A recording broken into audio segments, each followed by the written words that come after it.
دعا کے 3 حروف کی نسبت سے سورہ دخان کی 3 فضائل۔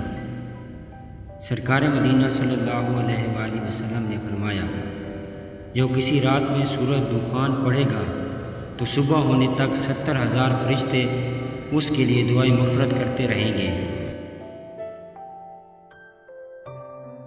نبی کریم صلی اللہ علیہ وآلہ وسلم نے فرمایا، جس نے شب جمعہ میں سورہ دخان پڑھی اس کی مغفرت کر دی جائے گی۔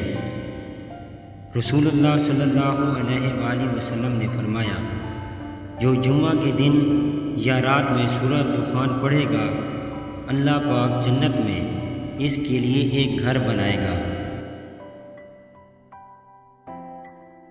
سورہ واقعہ کے فضائل۔ یہ سورت بہت ہی بابرکت ہے۔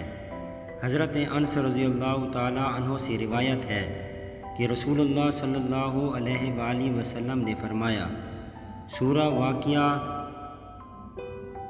خوشحالی کی صورت ہے، لہذا اسے پڑھو اور اپنی اولاد کو سکھاؤ۔ حضرت ابن مسعود رضی اللہ تعالی عنہ مرض الموت میں مبتلا تھے۔ حضرت عثمان رضی اللہ تعالی عنہ ان کی عیادت کے لیے تشریف لے گئے اور ان سے فرمانے لگے کہ اگر میں آپ کو خزانہ سے کچھ عطا کر دوں تو کیسا ہے؟ انہوں نے فرمایا، مجھے اس کی کوئی ضرورت نہیں۔ حضرت عثمان رضی اللہ تعالی عنہ نے فرمایا، بعد میں آپ کی بچیوں کے کام آئے گا۔ ابن مسعود رضی اللہ تعالی عنہ نے فرمایا، آپ میری بچیوں کے متعلق فکر فاقہ سے ڈرتے ہو، میں نے ان کو حکم دیا ہے کہ وہ ہر رات سورہ واقعہ پڑھا کریں۔